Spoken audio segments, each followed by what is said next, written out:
पास शुरू हो रहा है जिसका नाम है aldehyde, ketone and carboxylic acid. Carboxylic acid,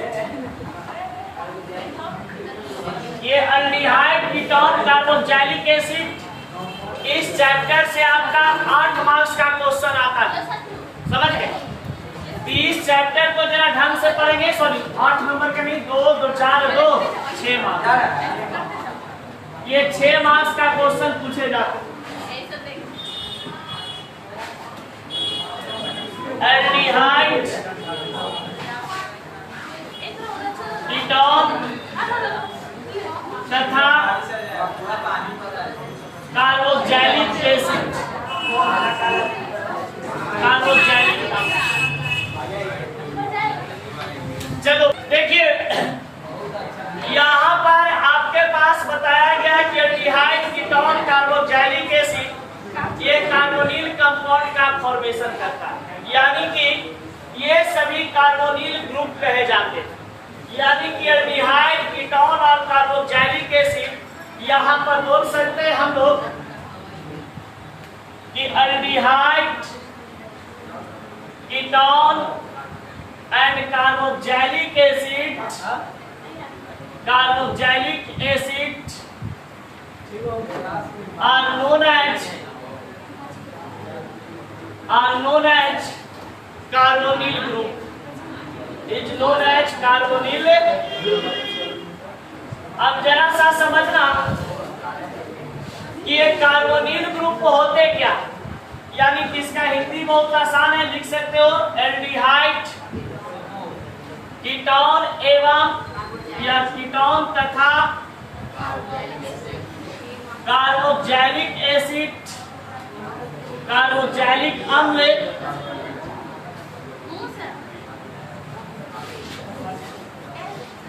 carbonyl समूह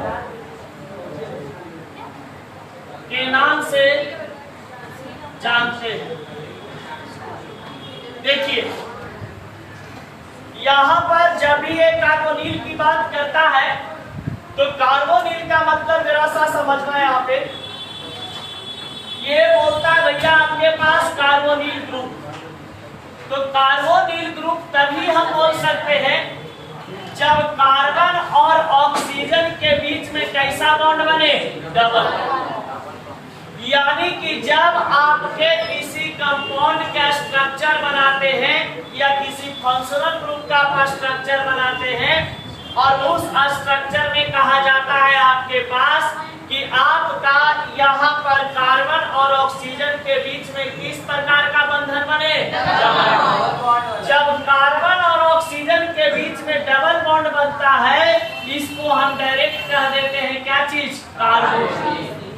अब जरा ध्यान देना, कार्बोनिल ग्रुप के अंतर्गत आपके पास आते हैं सबसे पहला चीज, क्या चीज, एल्डिहाइड। एल्डिहाइड की अगर बात करते हैं तो ये R सिंगल बॉन्ड CHO होता है। इसका एल्डिहाइड का जो आपके पास सूत्र होता है सिंगल बॉन्ड CHO, लेकिन जनरल मॉलिक्यूलर फार्मूला आपके पास होता है R सिंगल बॉन्ड CHO। और जब इसको आप स्ट्रक्चर बनाते हैं तो स्ट्रक्चर में साफ साफ नजर आएगा आपको ऐसे C डबल बॉन्ड O, एक H और इधर आपका क्या चीज जुड़ा हुआ है, बताइए। यहाँ पर आपके पास C डबल बॉन्ड आ चुका है, यानी कि ये एल्डिहाइड आपका किस कंपाउंड से बिलोंग करता है, कार्बोनिल कंपाउंड से बिलोंग करते हैं, कोई दिक्कत। अब यहाँ पर देखिए एल्डिहाइड के बाद आपके पास आता है क्या चीज, कीटोन। कीटोन की बात करते हैं तो ये कहा जाता है कि RCO इस तरीका से रहता है।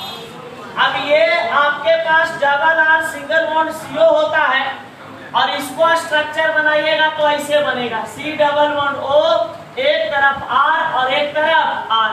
बताइए कार्बन और ऑक्सीजन के बीच में कैसा बॉन्ड, डबल बॉन्ड। यानी कि जब किसी कंपाउंड को या किसी फंक्शनल ग्रुप को हम स्ट्रक्चर बनाते हैं और कार्बन और ऑक्सीजन के बीच डबल बॉन्ड बनता है, उसको हम तुरंत कार्बोनिल ग्रुप कह देते हैं। कोई दिक्कत? अब आपके पास कहता है कार्बोक्सिलिक एसिड, तो यहाँ पर कार्बोक्सिलिक एसिड की अगर बात करते हैं तो ये होता है R single bond C double OH, यानी कार्बोक्सिलिक एसिड के जितने भी कंपाउंड होता है सभी कंपाउंड इस रूप में व्यवस्थित होते हैं। कार्बोक्सिलिक एसिड का जनरली सूत्र जो होता है, फार्मूला जो होते हैं वो single bond C double OH होता है, लेकिन जनरल मॉलिक्यूलर फार्मूला या कंपाउंड फार्मूला की बात करते हैं तो आपके पास R single bond C double OH होता है।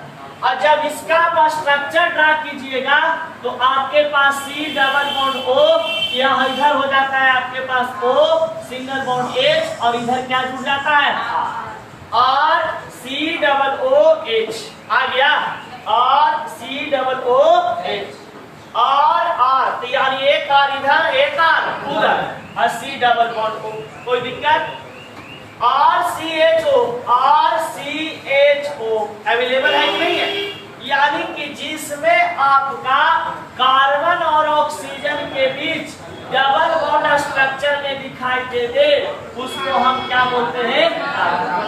इसीलिए इस चैप्टर को कार्बोनिल ग्रुप के नाम से भी हम लोग जानते हैं। यानी कि ऑर्गेनिक केमिस्ट्री का जो थर्ड चैप्टर है इसको हम लोग कार्बोनिल चैप्टर कहते हैं या कार्बोनिल ग्रुप चैप्टर के नाम से भी जानते हैं। इसके अंतर्गत आप लोग को पढ़ना है 3 टॉपिक। फर्स्ट टॉपिक है एल्डिहाइड, दूसरा है कीटोन और तीसरा है कार्बोक्सिलिक। यानी कि पर एल्डिहाइड से रिलेटेड बातचीत करेंगे कि एल्डिहाइड क्या होता है। तो सबसे पहले डायग्राम पे फोकस करते हैं। हमारे पास ये एल्डिहाइड होता है और इस डायग्राम के मतलब क्या होते हैं जरा सा समझिएगा, आसानी से आपको याद हो जाएगा। सबसे पहला चीज कि एल्डिहाइड एक प्रकार का क्या होता है, तो एल्डिहाइड एक प्रकार का फंक्शनल ग्रुप होते हैं, यानी कि क्रियाशील समूह होता है। अब कहता है बाबू कि एल्डिहाइड का फॉर्मूला क्या होता है, तो एल्डिहाइड का फार्मूला सिंगल बॉन्ड CHO हो। गौर से सुनिएगा, एक होता है फार्मूला और एक होता है जनरल मॉलिक्यूलर फार्मूला। क्वेश्चन आपका आता है एल्डिहाइड का फार्मूला, बहुत सारा बच्चा क्या कर देता है, ये GMF वाला लिख देता है। General molecular formula R single bond CHO, क्योंकि उसको इतना प्रैक्टिस हो जाता है पढ़ते लिखते कि आप डायरेक्ट समझिएगा कि R सिंगल बॉन्ड CHO होता है। ये लिख देता है, गड़बड़ घोटाला गलत हो जाता है। ये GMF जो आपके पास है ये कंपाउंड फार्मूला भी होता है, यानी कि आपका यौगिक सूत्र होता है। अब देखा जाए एल्डिहाइड का सफिक्स की बात करते हैं तो एल्डिहाइड का सफिक्स होता है अल। क्या होता है? अल। और ये सफिक्स जो होते हैं यानी कि प्रत्यय जो होता है, ये प्रत्यय का उपयोग किया जाता है IUPAC नॉमेनक्लेचर। अब देखिए, अगर आपके पास कोई एल्डिहाइड कंपाउंड दिया हुआ रहता है तो एल्डिहाइड कंपाउंड दिए हुए रहेंगे तो जनरल एल्डिहाइड कंपाउंड आपका R सिंगल बॉन्ड CHO के रूप में रहता है। यानी कि इस तरीका से आपका कंपाउंड रहता है, जिसमें देखिएगा कि अगर इसका हम साधारण नाम लिखें यानी कि कॉमन नेम लिखते हैं तो साधारण वे में इसको लिखा जाता है R के रूप में। क्या आ जाता है? अल्काइल। और ये आ जाते हैं क्या चीज? एल्डिहाइड, यानी अल्काइल एल्डिहाइड। लेकिन इसका जब IUPAC नेम लिखा जाता है तो ये बनते हैं आपके पास इस प्रकार से। यहाँ पर R यानी कार्बन की जो संख्या होता है उसके लिए आता है अल, और यहाँ पर सिंगल बॉन्ड के लिए ANE, जिसमें E क्या हो जाते हैं? और प्लस सफिक्स जोड़ दिया जाता है एल्डिहाइड। तो एल्डिहाइड का सफिक्स क्या होता है? अब ये भैया बन गया आपके पास क्या चीज? अल्केनल। अल्केनल यानी एल्डिहाइड यौगिक का आईयूपीएसी नाम आपके पास एल्केनल के रूप में। समझ गए? अब देखा जाए अगर इसका हम स्ट्रक्चर बनाते हैं, जो दिया हुआ कंपाउंड था उसका स्ट्रक्चर बनाते हैं, तो स्ट्रक्चर आपके पास इस तरीका से आए। आर पहले लिखिए, सी कार्बन के साथ किसको जोड़ना है? ऑक्सीजन। डबल बॉन्ड के साथ ऑक्सीजन, और सिंगल बॉन्ड के साथ कौन जुड़ेगा? देखिए बहुत आसान तरीका है। पहले CHO का स्ट्रक्चर बना, तो C सिंगल बॉन्ड से H, डबल बॉन्ड से O, और बाकी इधर क्या लगा हुआ है? तो सिंगल बॉन्ड और आप जैसे के तैसे छोड़, कोई दिक्कत?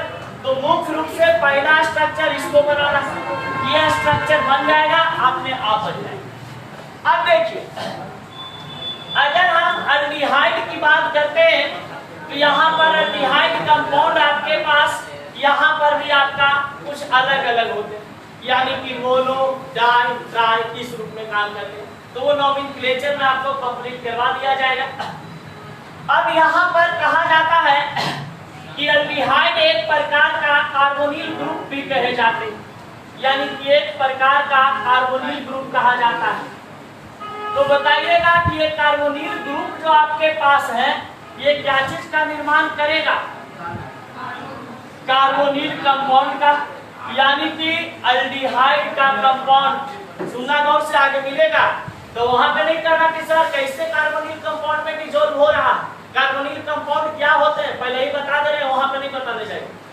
कार्बोनिल कंपाउंड एल्डिहाइड के कंपाउंड को कार्बोनिल कंपाउंड कहते हैं, कीटोन के कंपाउंड को कार्बोनिल कंपाउंड कहते हैं, और कार्बोक्सिलिक एसिड के जो कंपाउंड बनते हैं उसको क्या कहा जाता है? कार्बोनिल कंपाउंड कहा जाता है। तो ये कार्बोनिल ग्रुप होता है। तो कार्बोनिल ग्रुप होने के कारण ये कहा जाता है कि कैसा यौगिक का निर्माण करता है? तो ये निर्माण करता है कार्बोनिल यौगिक का। तो कार्बोनिल यौगिक जो होते हैं इसमें कहा जाता है कि इस प्रकार का स्ट्रक्चर पाया जाता है, जहां पर ये कार्बन के साथ ऑक्सीजन डबल बॉन्ड का फॉर्मेशन करे, उसको हम कह देते हैं क्या चीज? कार्बन। कोई दिक्कत? चलो आगे मिलेगा sp2 sp3 डबल बॉन्ड आ गया, sp2 मिलेगा।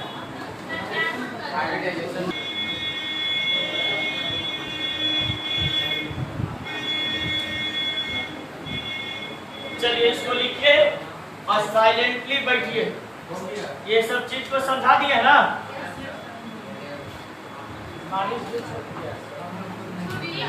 अभी नहीं छूटा है, अभी छूटने में देरी है, जब तक रसीद नहीं बटाएगा।